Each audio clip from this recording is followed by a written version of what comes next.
Welcome to A Fine Time, The Nanny Revisited. This is a podcast about The Nanny, where we recap each episode and then discuss, sharing our own unique take on each episode.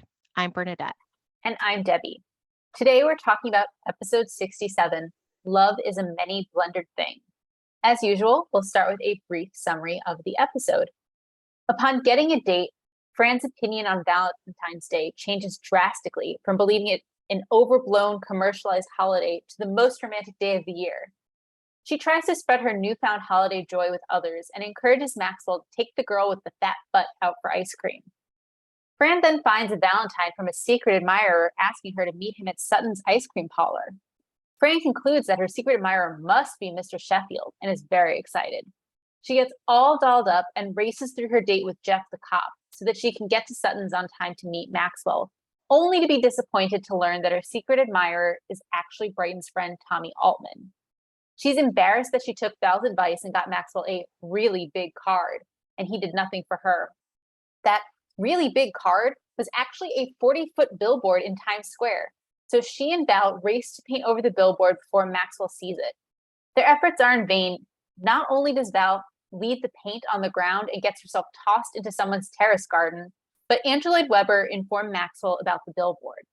Maxwell took the picnic basket that Cece prepared for him to Fran at the billboard, and he thanks her for reminding him what the holiday is all about and acknowledges that no one has made him feel quite like he does about her. Just as it seems that they're about to kiss, the police arrive to rescue them. Bernadette, do you have anything you want to add? No, you did a great job. Thank you. Would you like to take us to scene one? Yes, so we open in the kitchen. Fran is there with Gracie and Maggie at the table. And Fran apparently has gotten an early Valentine's gift from Ma. Well, how do you know? There's a Lee press on nail in it. Gracie then starts asking Fran why, how come you don't like Valentine's Day? And that's when Fran gets into the whole, oh, it's over, like it's commercialized, all that kind of stuff. And point out, you know, sorry. But basically, again, her whole spiel about it being commercialized. But then she opens up a card and she's got a date, which then makes Valentine's Day the most romantic day of the year. Yep. At this point, Brighton and his friend walk in. We haven't seen this friend as far as I know before. Nope. But we learn it's Tommy. And Brighton's kind of talking about like, why should I get anybody a gift? Da, da, da, da, Well, kind he's of like, complaining like, what's with girls thinking that, just because they give you a card, you're supposed to ask them out and get them things and whatever. And he's like, well, oh, I'm not doing it. yeah. And then, so of course, Fran's like, so no one sent you a card. And he immediately like, no, buries his head into her shoulder. And then, so Fran asks Tommy, oh, what about you? And Tommy takes this in a different direction. He's like, oh, well, we're friends and stuff, but I don't think I should be sending him a card. Um, and she's like, no, like, is there someone you like? And he's like, yeah, but she's out of my league. To which Maggie, who's been sitting at the table this entire time, just says, she is. Mm-hmm. And then we learn that I believe they leave at this point. So it's just the girls, maybe. But we learn that it's Jeff the cop who has asked Fran out. Mm-hmm. And Gracie is like, did you have the date in third grade or fourth grade? And Fran replies, want to make it to fifth? Yeah. But she says fifth or something like that. Like there's a bit of an accent on the fifth part of it. I take it as more like a, emphasis, like you better watch it, kid, or you're not going to make it. Exactly. But yeah, so essentially we're setting up the whole Valentine's Day theme of this episode. The quick flip Fran did from being dismissive about it because it's such a commercialized holiday to immediately, as soon as she's asked out on a date, loving it. Right. Is there anything you want to add to this first scene? I do not. I'd like to take us to the office. Okay, please go ahead. So we're the scene 2 is in the office, and Fran comes in, and Maxwell's there, and I think Cece and Niles are also there. And Fran, comes in, knock knock, care for a chocolate, and she like is bringing the open Valentine box of candy, and she's like, "That's caramel, that's nougat, that's mint," and she's like pointing out each of the individual candies. And Maxwell asks her, "How do you know what's in them?" And she says, "I'm psychic. Don't turn them over." And so it's clear that Cece hasn't come in yet. Sorry, it's just Niles and Maxwell in the room with Fran. And Fran's talking about how Valentine's Day is the, most romantic day of the year. And she's like bubbly about it. And Maxwell asks her, could this sudden exuberance for the holiday have something to do with the fact that you actually have a date this year? And Fran's like, oh, please, come on. What do you, yeah. She like gives it up. And then she asks, what are you doing for the holiday? And he says, oh, I'll be working. I don't go in for all this Valentine's Day racket. It's so commercial. And Fran's like, I used to feel that way too. In fact, not even 10 minutes ago. What a difference the date makes. Mm-hmm. And then, Cece comes in, and she's in a good mood. Good morning, everyone. And, Fran points out that even Cece's in the spirit of the holiday. And Cece's like, you bet I am. They finally evicted that old lady in the apartment next to mine. We started breaking through the bedroom wall this morning. And Niles is like, a bigger bedroom? Aren't we a glutton for punishment? And Cece's clearly not having any of his bullshit. And she says, oh, don't you have something to wax? And he approaches her and says, I put that question to you, and touches his chin, making her very nervous that she might have a little chin hair. Mm-hmm. Well, Fran can't let Maxwell's, I want to say Scroogery, but I know Scrooge is associated with a different holiday. Oh, Yeah, I mean, he's just like, she can't leave him alone. So she says that she hates thinking about him sitting here all by himself. You should be with someone you love on Valentine's Day. And he appreciates her concern, but adds, truthfully, there's no one I care enough about to spend Valentine's Day with. And Niles jumps in and says to Cece, oh, good news, you've got the day off. Yeah, exactly. And so Fran, is still being her Yenta self. And she says, you're never going to meet anyone unless you take a chance. It doesn't matter who it is. Just put yourself out there. And so Maxwell pauses, and he thinks a moment, and he says, well, I suppose there's that lady from the Schubert organization. And the response is from Cece and Fran is, her? And Niles is like, oh, the redhead, sir. And I think Maxwell makes a comment about if she ever gets her roots done, and quite a figure, huh, Niles? And actually, I take it back. Cece says if she ever gets those roots done, Niles has a positive reaction of quite a figure.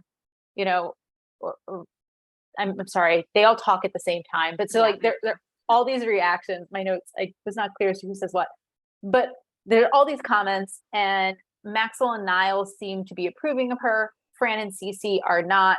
Fran, we hear her distinctly at the end saying that the redhead should lipo her butt. Mm-hmm.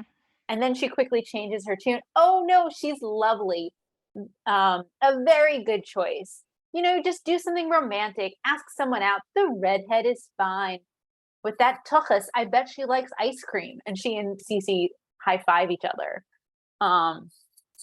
Yeah, not really a super kind thing for Fran to say, but I think we all understand her opinion is clearly based on jealousy. And Cece, it's one of those moments where, kind of like we talked about a couple weeks ago, or maybe it was only last week, with Val's boyfriend, when Cece quit.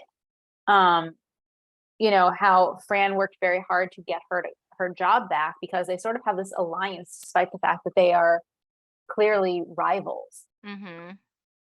Yeah. Is there anything you want to add? No, I mean, I'm sure you know exactly how I felt on the liposuction comment. Yeah. But again, I feel like it's not a great comment, but I think we all can understand Fran's immediate reaction to like lash out. Mm-hmm. Yeah. I don't like, she's kind of torturing herself every time she encourages Maxwell to ask someone else out. Correct. Yep. Well, if you don't mind, I'll take us then to the bus stop. Perfect. So Fran is at a very crowded bus stop with Val, and they're kind of worried about getting onto the next bus. And Fran's like, I've got this covered. And she starts loudly saying, "Oh, did you hear about that gorgeous 2-bedroom apartment on the corner? Only $400 a month." And I got to do an aside and say, what? Yeah, I would be checking that out too. Oh, don't worry. I have a comparison point for our discussion Good, because in 90s nostalgia. So yeah. And so of course immediately the crowd starts to move toward that imaginary apartment. And Fran's kind of happy with herself, like starts saying, "Oh, how stupid," and realizes Val went with them. yep. And Val does slink back and says, "There's no apartment, is there?" To which Fran's like, "Yeah." Actually, she gives a very dismissive no, Val. Yeah. And then like Fran is looking through stuff and she has a Valentine's Day card that she opens and it says, "Dear Miss Fine, will you be my Valentine?" And it goes on to say, if she will, meet this secret admirer at Sutton's ice cream parlor at 3:00 on Saturday. On the Signed, your most romantic secret day of the admirer. year. Yes. Signed them on the most romantic day of the year. Oh yeah. Secret, signed secret admirer. And Val's like, "Ooh, you got an anonymous card signed secret admirer. Who's it from?" And because it says Miss Fine, Fran surmises that it's either Mr. Sheffield or the principal, like her old principal, who's never gotten over her wearing a tube top on Earth Day. And then she also recalls that she did tell Mr. Sheffield to take the girl with the big bun for the ice cream. And then she has a moment of self-reflection. I think it was an internet thing, but it sounded like you said big bun. It's big butt. Oh, I heard bun, but I mean, yes, referring to the same thing. Yes. The big bottom. And then she kind of just has like a look like, oh. So, yeah. Do you have anything to add to that? I don't. Okay, can you take us to the next scene? Sure. So we're now in the foyer, and we have this little exchange between Niles and Cece. Cece's, coming up to him, and she says, "Listen, Flavio, I want to be alone with Maxwell tonight. What's it going to cost me to make you disappear?" And he says, "Try $50." And she's very excited because clearly his disappearance is cheaper than she anticipated. She quickly hands him a $50 bill, and he says, "Nope. Didn't work. I'm still here." Mm-hmm. And then, of course, like Fran makes her entrance and she's coming in from downstairs. And this is one of those times where we need to talk about her outfit. Yes. She is in what she describes as her the most fabulous dress she owns. It is a red halter top, so there are no sleeves. It looks skin tight. It has a V-neck, like the halter neck is a plunging neckline. It's skin tight. It's a short dress. It's this vibrant red, and she has her hair done.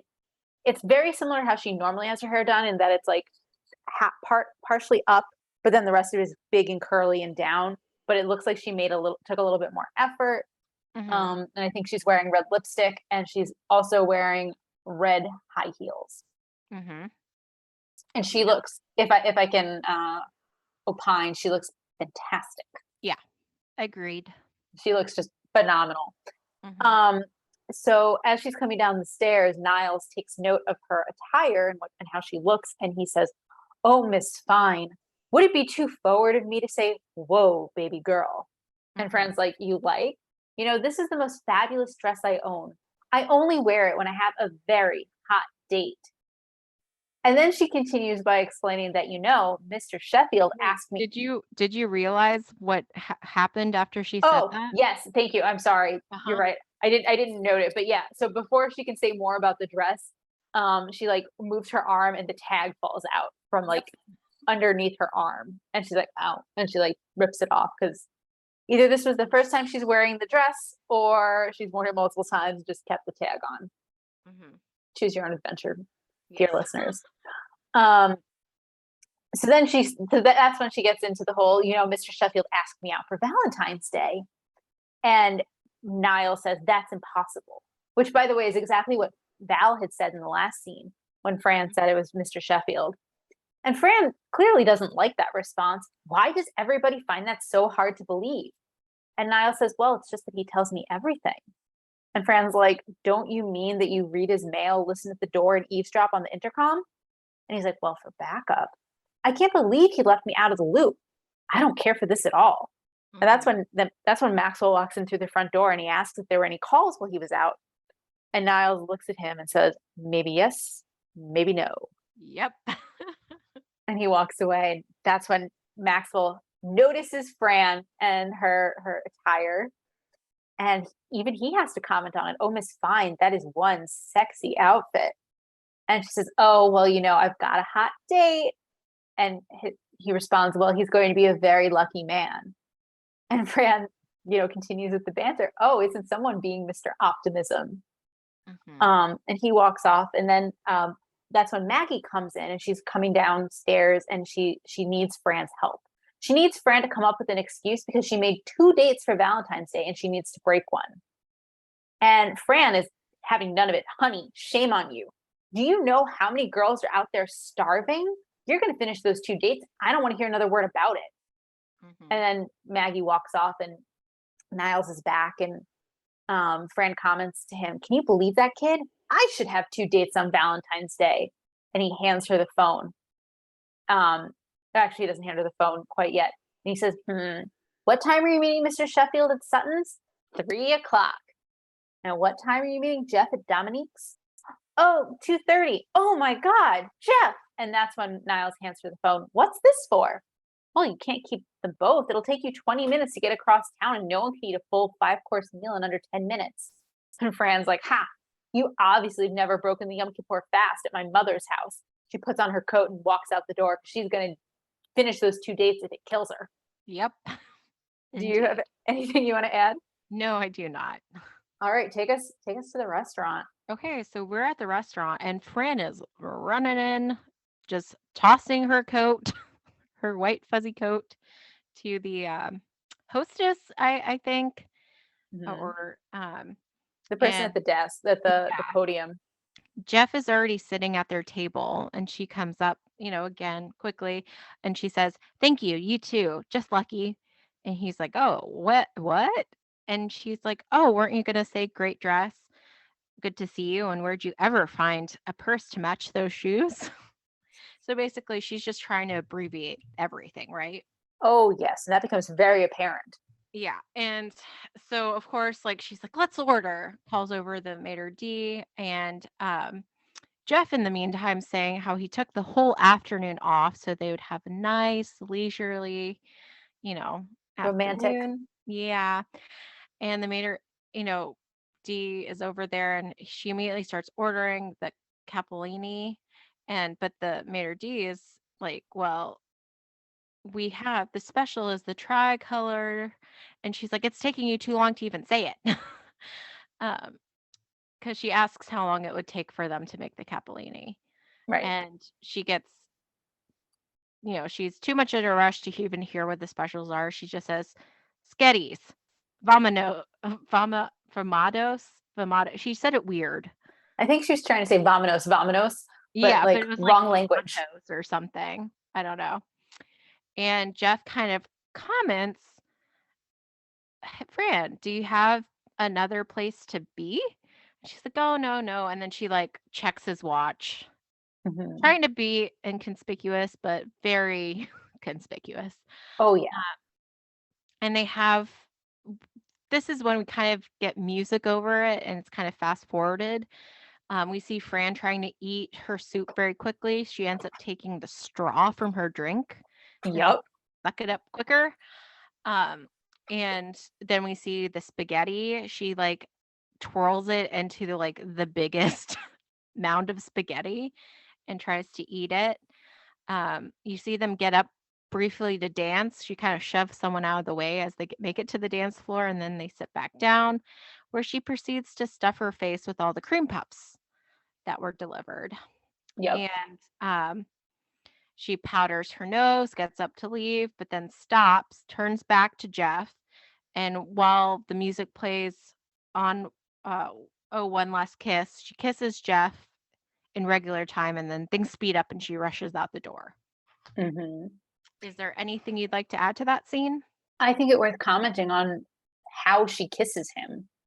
Oh, like a very It's it's sort of like it's a very abbreviated but also very passionate kiss, as if she's making up for the fact um that she's totally blowing him off after he took the entire afternoon off to spend with her on a nice romantic lunch. Um, and I mean, he's sort of floored by it, yeah. I think. So, Yeah. But I mean, he's a cop. I think he knows what's up. probably. But again, it's sort of, to me, it felt like the way I read the scene was like, she knows she's done something wrong. She knows he can tell that she's doing something wrong. And so she was trying to make up for it with a passionate kiss to keep him interested. Yeah. I guess we'll see in future fun if that worked. We'll talk about that soon. Yeah. Yeah. Um, Well, so can you take us to the next scene then? sure. So we're now at Sutton's ice cream parlor, and Fran rushes in also, and then she like fluffs her coat. She like pauses, fluffs her coat, and then walks in calmly. And so she like sits down, and the waiter comes up to her and asks, "Can I get you anything while you wait?" And she says, "Oh, please, I'm stuffed." And then she sees that like the thing on the table, and she says, "Oh, I see you have a minimum. You might as well bring me a Mount McKinley." And he's like, "Oh, it's fine. Like, we're not really that busy." She's like, "No, no, no, I don't want you to get in trouble." And he's like, "No, really, it's fine." She's like, you know, "No, see, like, rules are rules, honey." And then as he's walking away, "Don't be stingy on the nuts." Because all she needs after scarfing down a 5-course meal is a giant pile of ice cream with lots of nuts. Um, and so someone else who works there approaches her and tells her that there's a gentleman here for you, and he'd like you to close your eyes. And she says, "Okay." And she smiles and she closes her eyes. And that's when we find out who her secret admirer is. We find out before she does. He kisses her cheek, and she touches him and says, "Oh," his face. "Oh, didn't someone shave close today?" And then she opens her eyes. "Oh, Tommy, isn't that sweet?" And I think he wishes her happy Valentine's Day. And she Mm-hmm. says, "Isn't that sweet? But I'm waiting for Mr. Sheffield, and he ain't coming because you're my secret admirer." And he's like, "Yep." And she's like, "Well, I'm very flattered. If only you weren't 14, we're 6 years apart." uh, Yeah. yeah. I don't know if you consider the next part of the scene or the next scene. I had it as a quick scene, but we can do it either way. Why don't you take it? Okay. So we then see Fran at the payphone at presumably Sutton's, and she's frantically calling Val, and she's telling her we need to stop Mr. Sheffield's Valentine's gift. And we only hear Fran's side of the conversation. And she's saying, "Yeah, I did take your advice on the card, um, but she did it overboard, right?" Hmm. And we get a flash to what the card looks like. And it's a billboard in Yep. Times Square that says, "Be my Valentine, Mr. Sheffield. Love, Miss Fine," with Yep. hearts all over it. Uh-huh. But so basically she's just like, we need to stop that before he sees it. Yeah. Do you want to take us to the next scene? I would love to. The only thing I want to say is that what we hear Fran saying to Val is that not only does she have to stop Mr. Sheffield's Valentine, but she has to do it because she's afraid of making a complete fool of herself. Mm-hmm. Um, so in the next scene, we're in the kitchen, and Fran is now in like a painter's jumpsuit. Yeah. for lack of, I don't know what else to call it, a work suit. And Val comes, and Val's also in a matching suit. And Fran says to her, Val, I hope you brought enough paint because we're really going to have to paint over the whole billboard. And Val asks her, why do you always have to go over the top with men? And Fran's like, I don't know. You know me. I'm not really a flashy person. And she's saying that as she's pulling on a giant, fluffy, muppety orange coat, which is similar to the pink coat we saw in the episode, the grandmas, and the white coat we saw earlier in this episode. Yep. And so Fran's saying, like, okay, let's go before he gets a look at that thing on his way to work. And just as she's saying that, as they're about to leave, Maxwell comes down the back stairs and he says that he's off to the theater. And Fran's like, the theater where your show is at? And he's like, no, the theater with the talking pig film. And then he's like, of course, the theater where my show is at. And just as he's about to leave, Niles points out that his 4:00 or his meeting is in his office or whatever. And Maxwell's like, who's it with again? And Niles is still snippy because he feels like Maxwell didn't tell him that he was asking Fran out for Valentine's Day. And he says, you've got your secrets, I've got mine. And Maxwell's like, what is your bloody problem? And Niles is like, well, if you don't know, I'm not going to tell you. And so he goes to his office, and Fran and Val are about to leave when Brighton comes in through the back door. Oh, you're back. So how was your secret admirer? Did he smell good? I did tell him to shower after gym class. And Fran laughs, a very fake laugh. You knew about this? Pretty funny. Guess who's picking you up from school tomorrow? My mother. So straight from Jazzercise in her thong leotard. And she don't wait outside neither. She'll want to come in and meet all your little friends. So maybe she'll even do her flash dance. She's a maniac. And Brighton, that was one bridge too far. And Brighton's like, I'm sorry, I'll be a good boy. And Fran's like, too late for that, mister. You better watch your back and start sleeping with one eye open and brush your teeth after every meal. And Val looks at her like, what the heck was that for? And Fran's like, I'm still his nanny. Do you have anything you want to add? No, I remind me to talk about something regarding Niles when we get to like after the stuff. Okay. The summary. Okay. I'll write myself a note right now. Thank you. So we are now at the billboard. It's night. Fran and Val are there, and they're hoisting themselves up, like pulling on the rope to get the platform up. And as they're going up, they Val's still like, why why that? Couldn't you have said it with flowers? Or is it Fran who kind of says next time she'll just say it with flowers? Remind me next time. Yeah. And again, Val doesn't see the big deal about the billboard, right? Like if Mr. Sheffield were to see it, and it's a nice gesture. But Fran thinks, well, it looks like an act of a desperate woman. And yeah. Exactly. Yeah. And like it's something, if you're in love with, I'm not even in love with him. I have this. The exact. Yeah, if you want to do the exact. Yeah, so well, if Mr. Sheffield takes one look at this, he's gonna think that I'm in love with him. Aren't you? Not if he ain't in love with me. But then they take a moment and they look out at the view. And then, you can see straight across, the city. Oh, you can look straight into that apartment. And they both get a look on their face. And they both growl a little bit.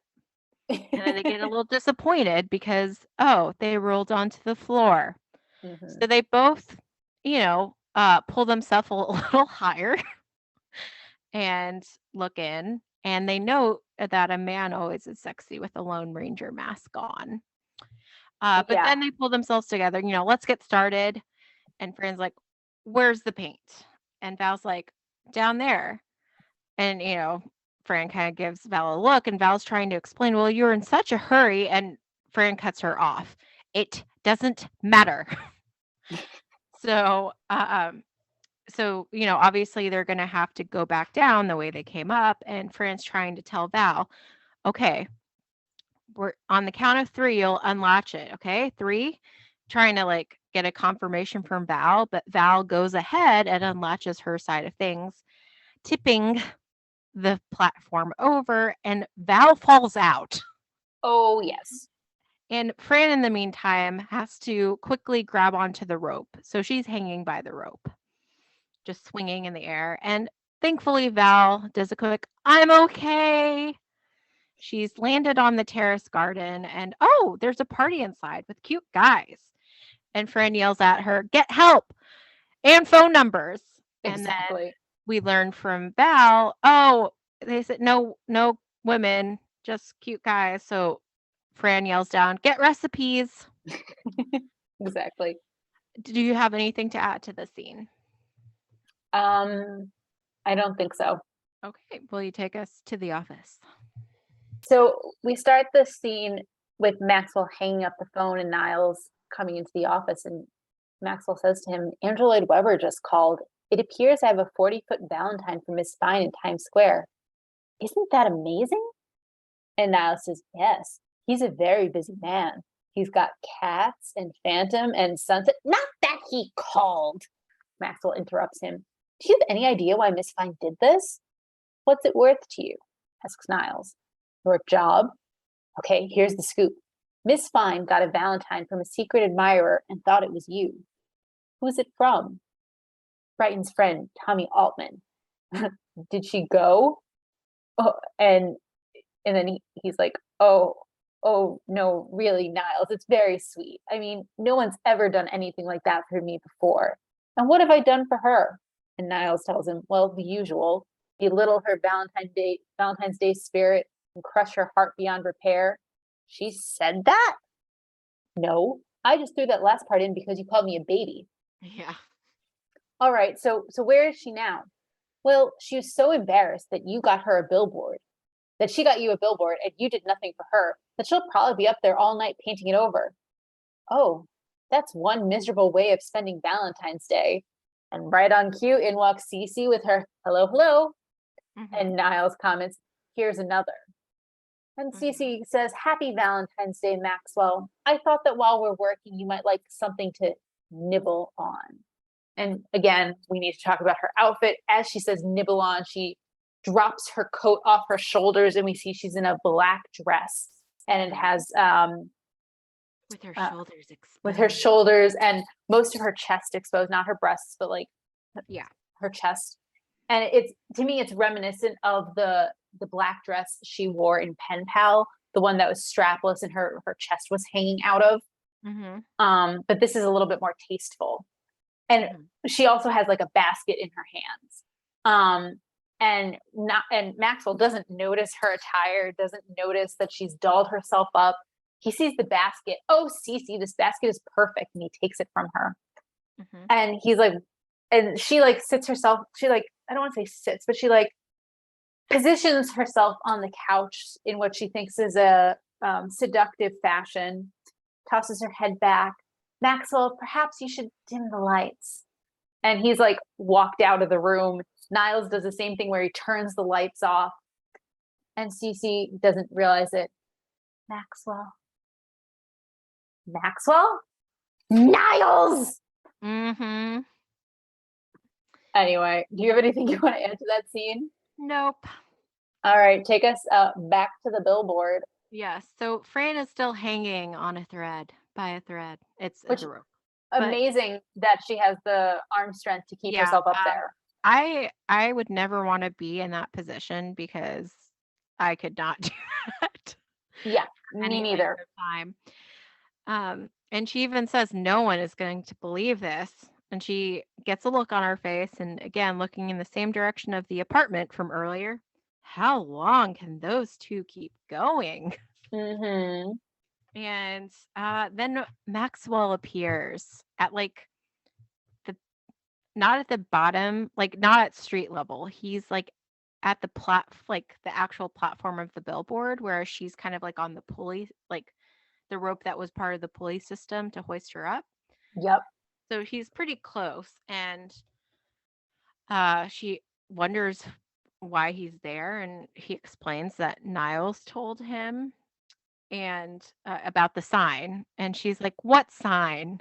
Because the huge Exactly. billboard's right in front of them. And so uh Maxwell comes to the rescue, and that he's like kind of lowering the rope so that she can get back on her feet. And he asks if she wants a picnic, and they certainly have the view. And this is when he, of course, looks into that apartment, uh, and he's like trying to cover Fran's eyes. Don't look in. And she's like, "Oh, I'm so embarrassed," and then kind of side eye, like looking still at the apartment. Hmm. And Maxwell is telling her about how, he's realized the real meaning of Valentine's Day, and but he kind of his gaze kind of goes back to the apartment. So Fran takes him by the face and turns him. "I'm over here, Mr. Sheffield." Hmm. And Maxwell goes on to say how it's been such a long time since anybody's done anything quite like this. And, he bids her a happy Valentine's Day. It's fine. Happy Valentine's Day, Mr. Sheffield. And like they have this moment, right? They're kind of peeking Hmm. into each other's eyes, slowly moving closer, about to kiss. And then the sirens are wailing and the lights shine up into their faces. "Don't panic. We're here to rescue you." Exactly. And that's the episode. Is there anything you want to add to that last scene? No. Okay. So yeah, that's the episode. So Now, yeah, you thank you for yeah. yeah. Okay, go ahead. Niles. Okay. With Niles, when do you think he found out about Tommy? Was he around there in the kitchen when Brighton said it? Or did he know, but he was still pouty towards Maxwell, even though Maxwell hadn't kept something from him? I think he had to have learned later, because Because otherwise, you're right. It doesn't make sense for him to still be pissed off at Maxwell. yeah, but again, just like kind of a continuity error, and Fran goes immediately with Val after the whole exchange with Brighton. So, like, how would Niles know that the plan is to paint over the billboard? Like, True. And also, on the note of continuity error, technically, Maxwell found out from Andrew Lloyd Webber, not Niles. yeah. So he's kind of thrown Niles under the bus in a sense. A little bit, but like to me, I don't understand why he I guess it's weird for him to say my arch nemesis Andrew Lloyd Webber told me that I had this billboard from you. But Hmm. it's also weird to me that he found out from someone other than Niles. Yeah. So So, like, I don't know. There's seems something a little bit off with that. So I just kind of wanted to get your perspective on if you honestly, also kind of felt a little off on that. I think the writers were so focused on and assumed that the audience would be so focused on the moment with Maxwell and Fran that they just needed to get them there. Yeah. And frankly, I'm okay with it. That's So fair. Now, the other thing is with Tommy, I knew from the get-go it was going to be him. Did you have a similar experience? I can't separate. Like I've seen this episode so many times, I couldn't tell you what I initially thought when I first watched it. Okay, gotcha. No, Um, I definitely thought it was set up from like the very first scene. okay, well, you clearly watched with a more discerning eye. Sorry. It's fine. No, I mean, honestly, when I watch this, I've seen this episode so many times. Every time I watch it, like part of me is still hoping that it will change and it will be Maxwell. It's Like actually going to be Maxwell at the ice cream parlor. exactly, like which is stupid because obviously it's not because it's been recorded. It is what it is. But like, part of me is just like hoping against hope that it'll be Maxwell. Mm-hmm. So Yep. yeah. Yep. Well, um, is there anything you kind of want to talk about before we get into the shticks? I'm actually surprised you didn't comment on how inappropriate it is for Tommy to be trying to woo Fran. Oh, yeah. Well, to some extent, that goes without saying. Usually you comment Yeah, explicitly on it. that's true. So Yeah, yep. The kind of slight difference being that Fran is showing absolutely no interest in him, whereas, mhm, like, I feel like in the past, it's a different dynamic in terms of the older person's also kind of pursuing the minor child. okay. I mean, she Uh, lets him down easily. And I think you're right that there's no way that could be construed as her being interested in him. yes, like there's like I think it's very clear that this is kind of like a a crush that oftentimes younger people might have on older people, but it's Hmm. not an actively mutual or one-sided on the part of the older person pursuing the younger person, if that makes sense. Okay. No, I mean, what it sounds like you're saying is like it's understandable. Like let's be fair, a lot of teenagers have crushes on full-grown adults, Yeah. and here, as in most of those instances, the adult has no interest in the teenager. Yes, and it's not encouraging them or like doing stuff with them. Right. I mean, her comment of "if only you weren't 14," I don't think counts as encouragement.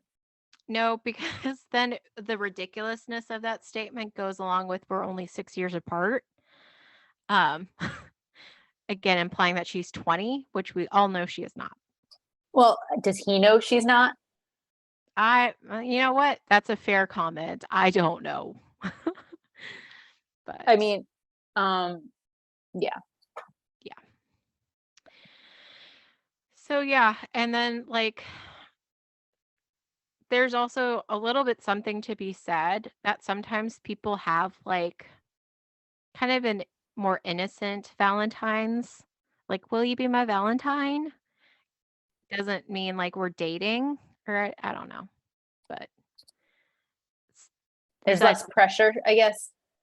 well, like I don't know. We can we can just move on. Okay. Is there anything else you wanted to talk about? Uh, I guess I just want to comment on the billboard, 'cause I don't think Oh, we. yeah. Oh, Oh no, you disappeared. But while you're gone, I will sneak in my comment that one thing we did not mention about the billboard is, so you're right, it does say, "Be my Valentine, Mr. Sheffield, love Miss Fine." Um, it has hearts on it, and it's like a yellow background with red text, but some of the hearts are pink and they light up, which is a technologically impressive thing. I mean, I guess maybe not so much anymore, but mhm. like to me, it was impressive that the hearts would light up. Yeah. I mean, I'm just again, like, how does Fran have the money for that? Fair, fair. Like Times Square, so location, and then like you said, there's like the effects to it as well. Yeah. Um, that's a valid point. Um, just just as a side note on your point, I just Googled the cost of a Times Square billboard. Mhm. According to Inspire InspiriaOutdoor.com, and I quote, "A billboard can range in cost from $5,000 for a one-day program to well over $50,000." End quote. Wow. But that's also today's cost. So if that, we'll talk more about this in 90s nostalgia and the Mhm. cost of a $400 two-bedroom apartment. So it Yeah. would probably be significantly less than that, but still. Um, or But still, according that's to like a lot of money. Or according to cblindspot.com, a New York Times Square billboard can start as low as $2 an hour and Hmm. get to as much as $2,000 an hour. So Wow. it's a lot, but yeah. Okay. So favorite fashion. I Mhm. feel like we have to start with Fran's most fabulous dress she owns. Yes. Do That you was like it and would you wear it?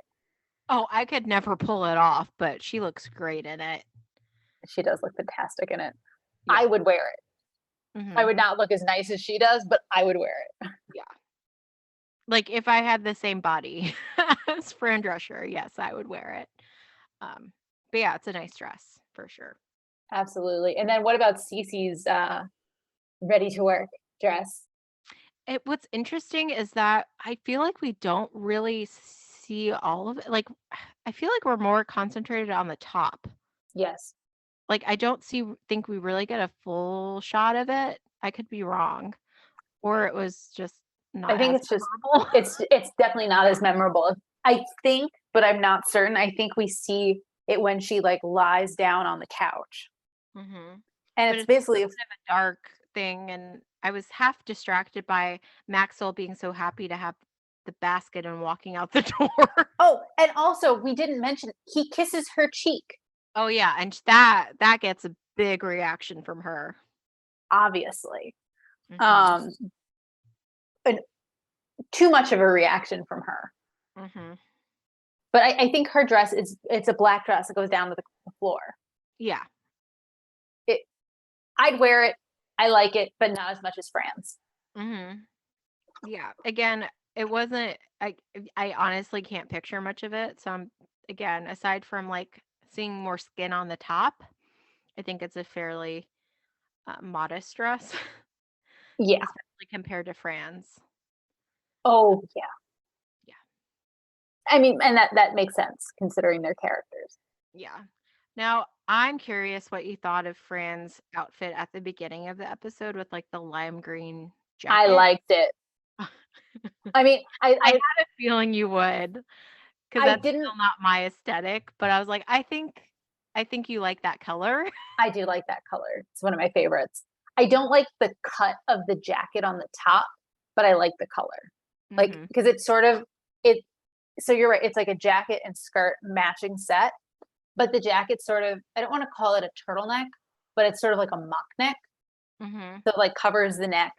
I kind of feel like if it was like a V neck, a scoop neck, any other type of neckline would have been better. Mhm. Well, it kind of has kind of like a brocade, I don't know, It does. an older feel to it as well, like the pattern and stuff or like the fabric. Fair. Except for the color. The Mhm. color is Yeah. very young and vibrant. Yes, exactly. Was there any other fashion you wanted to talk about? Um, Fran's various coats. Yes. The So Muppet here coat, as she you has the two like. different Muppet coats in this episode. There's the white one and then the orange one. And I was wrong in the episode The Grandmas. It was also the orange coat. Um, but then also when she and Val are waiting for the bus, she has what I described as a cow coat. It was like a black and white pattern that looked like a cow, and Val had like a leopard print, I think.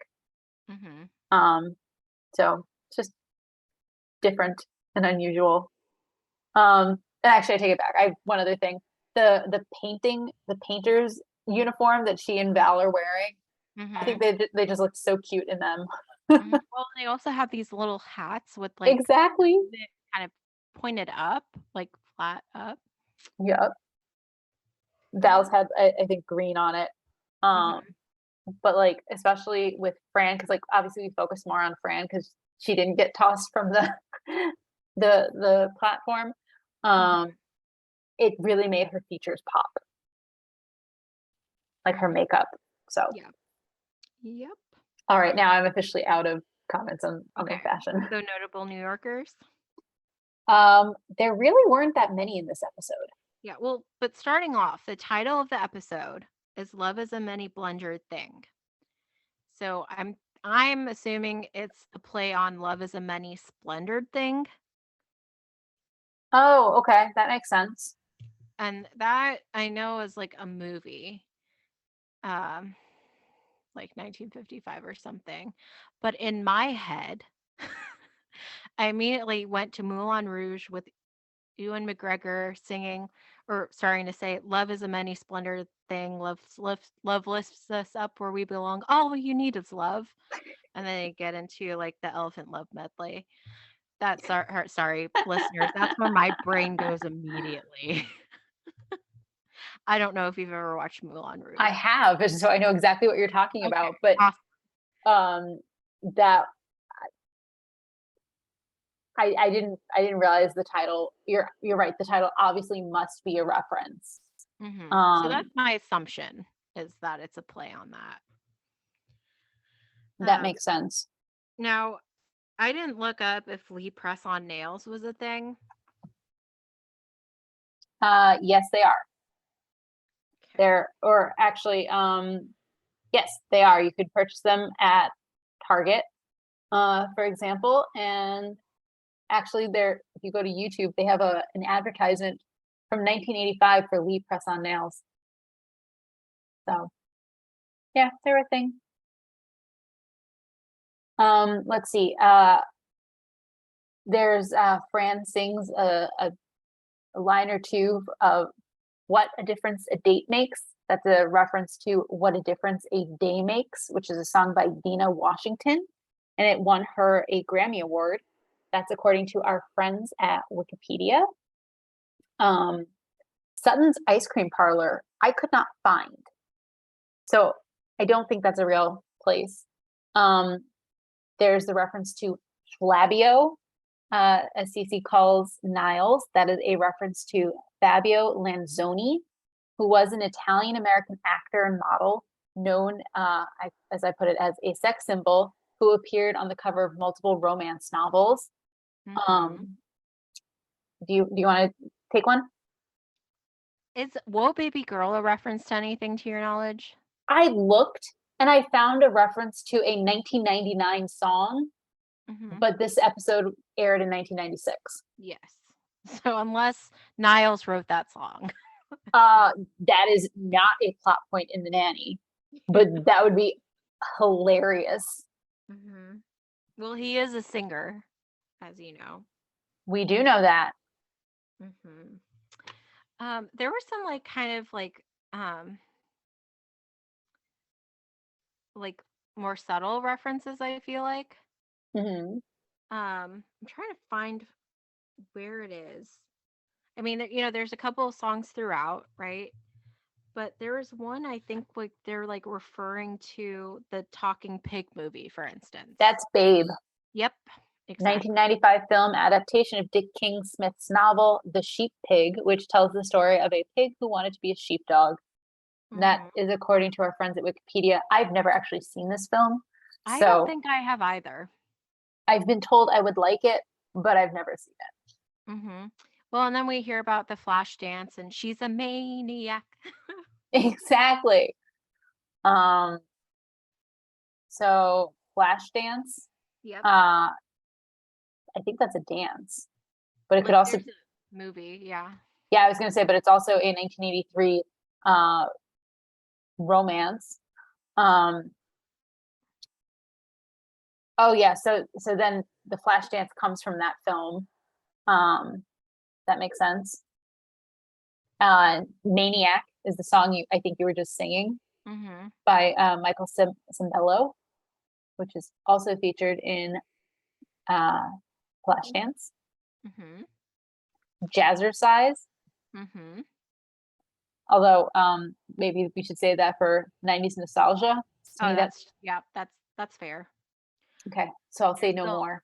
Lone Ranger mask. Yeah, so that is a reference to a black mask that was worn by Clayton Moore when he was starring in the television show The Lone Ranger, which according to our friends at American History si.edu was, and I quote, one of the most iconic costumes in the history of American television, end quote. Mhm. And we have like the classic Andrew Lloyd Webber reference with Cats, Phantom, and Sunset. Yup, Like honestly, I'd be kind of curious how many times those are referenced throughout the series. all the time. All the time. I mean, just a couple weeks ago, we were talking about, um, actually, I think it was just last week, we heard about Phantom Cats and Sunset Boulevard when Maxwell was talking about his fantasies. Cats closing, Phantom closing, Sunset Boulevard closing. Sorry, I have to quote that every time because, again, Phantom is closing in February 2023. So Maxwell's wish is coming true. I digress. Um, I think that's all the notable New Yorkers I had. Did you have any others? I guess not. Oh, Um, sorry. Did you say Mount McKinley? I did not. That's a good one. Um, that is not just a giant pile of ice cream. Um, it is Mount McKinley is the highest mountain in North America. And that's in Denali, I believe. So yeah. Um, shall I jump over to Yiddishaka? Yep, if you don't mind. Okay, so I got two for us this week. Toches is the first one that basically is Yiddish for butt, Yeah. which was pretty obvious from Fran's use of it. And then the second one is she makes the comment about because Niles tells her that no one could finish a full 5-course meal in under 10 minutes. And Fran's like, "Ah, you've obviously never broken the Yom Kippur fast at my mother's house." Mm-hmm. Yom Kippur is basically the holiest day of the year. It marks the end of the days of awe. So it's Rosh Hashanah, then Yom Kippur. It's when it's a 24 or 25-hour fast where Jews, we basically spend the day in synagogue praying to be written in the book of life for a good year, a sweet year, etc. And so pretty much after not eating after dinner the night before until not eating, and then not eating until dinner the day that Yom Kippur ends. So again, as we've talked about previously, all Jewish holidays start the night before. So basically, after going 24 or 25 hours without eating, people are really hungry. Yeah. And we then usually make a poor choice by stuffing our faces very quickly and then feeling very, very full and tired. Mm-hmm. It's a long day. Yeah. Yeah. I had a quick question. Sure. I've always heard it at Yom Kippur. Yom Yom Kippur. Kippur. Yeah, but she said Yom Kippur. Yeah, I mean, it's difference in pronunciation. Yeah, I was just curious if that's like just a common like either way. I think Yom Kippur is the like more how do I phrase this?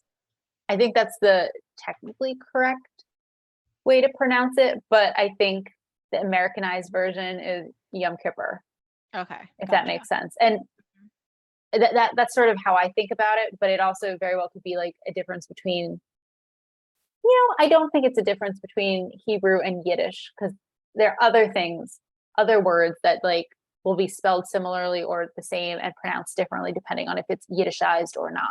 I think this is just Americanized versus not. Gotcha. Gotcha. So Okay. 90s nostalgia. Yes. Old cars.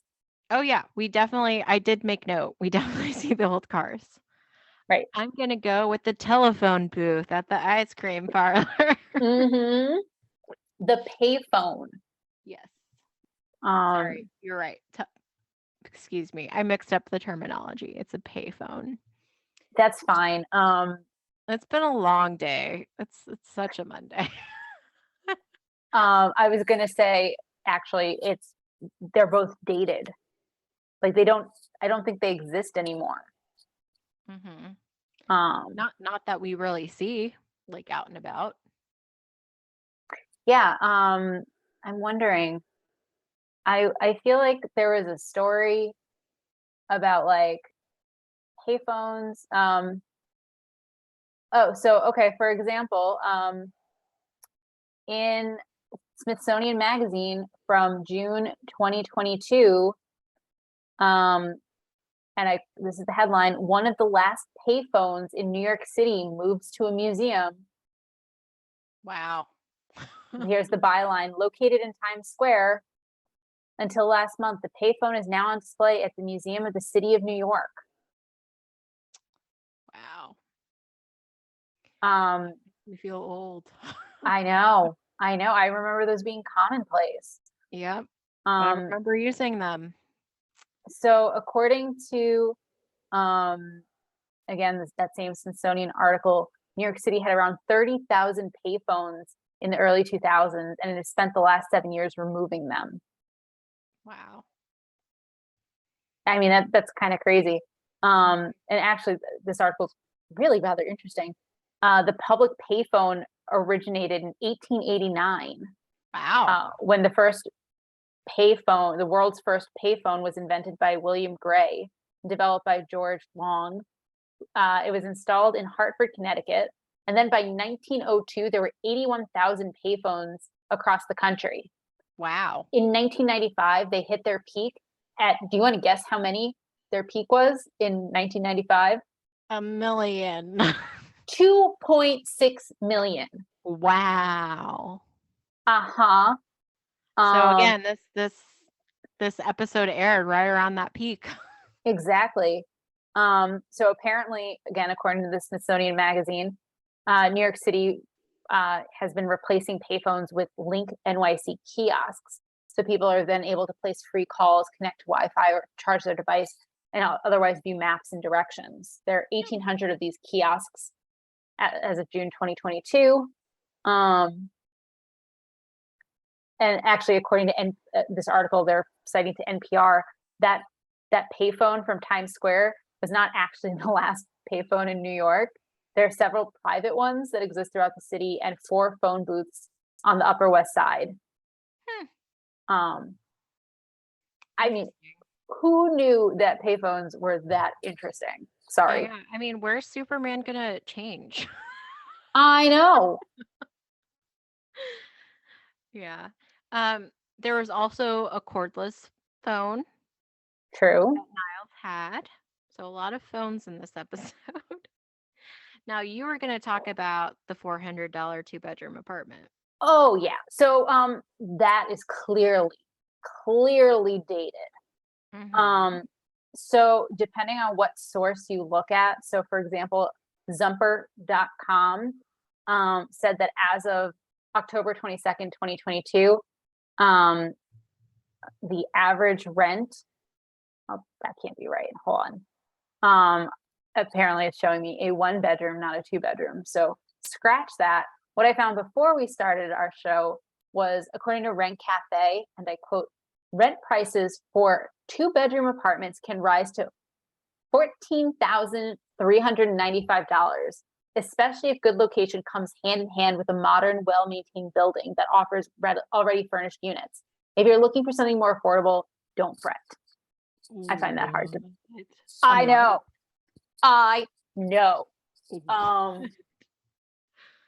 Yeah. My goodness. That said, according to apartmentlist.com, in New York City, the median rent for a New York City 2-bedroom apartment is $2,224. I mean, there have been a lot of news stories this year about how, the rents in New York City have now surpassed what they were before the pandemic. Mhm. It's a lot. $400 a month would not work today. No. Yeah. It's so crazy. Yeah. I mean, just when you try to Google the average rent for a 2-bedroom apartment in Manhattan, Google suggests other related searches, including, is rent in Manhattan expensive? Yeah. The answer is yeah. Mhm. Yeah. So anyway, Crazy. Did you have anything else for 90s nostalgia? just the view of Times Square, it looked old. Mhm. So Yep. Okay. Now, unfortunately, we oh can't add. oh, Oh, go ahead. I'm sorry, I take it back. The Jazzercise. Oh, yeah, yeah, yeah. We said we were going to come back to it. So Jazzercise is a fitness franchise that was founded by someone named Judy Shepard Missett in the 1960s. It comes from jazz and exercise, so it combines strength and resistance training with dance aerobics and uses, music to get a full body workout. And Mhm. that's according to our friends at Wikipedia. Mhm. And like I feel like nowadays if you're going to do something dance and exercise, it's going to be like Zumba or something. So according to our friends at Wikipedia, there are currently over 8,300 franchisees worldwide in 32 countries. For jazzercise? For jazzercise. Wow. I know. Interesting. Yeah. So unfortunately this week we can't add to the kiss count. No. Because No, we that can't. got foiled. But do we have any future fun? We do. So first, I'm going to start with the Babe reference. So in a later episode, it's actually the episode where we get to meet Maxwell's father and his stepmother. Yetta and Sylvia are at dinner as well, and Yetta is distracted by trying to figure out how they got that pig to learn all those lines. She eventually comes to the conclusion that she's stupid. He must have used cue cards. Because pigs can read. Correct. So let's see, what else do I have? In season 5, so to the Fabio reference, I think it's season 5, Fran and Cece end up serving on the same jury in a case involving a Fabio-esque victim who was pressing charges against his housekeeper because she cut his hair off after he told her that he loved her and then took it back. Oh my goodness. For those of you, there's a lot of drama, which I'm not going to get into. For those who have not seen the show yet, not going to ruin it. But that's a fun episode. Let's see. Kind of to your point, your comment about how Fran's statement about how she's 20. When Fran at some point makes a comment referring to the Sheffield children as the joys of having grown kids in your 20s. And the person thinks that she meant, don't you mean in their 20s, like referencing Maggie? And Fran's like, no, I mean in my 20s. And then let's see what else. So as a reminder, we met Jeff the cop.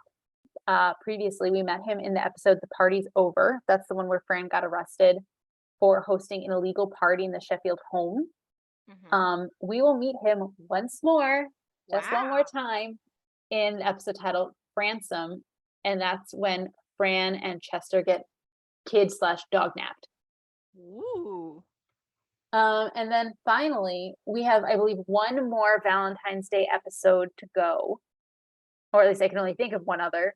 And it also it doesn't go the way anyone intends or expects. Specifically, Fran and Sylvia end up being taken hostage in a bank robbery.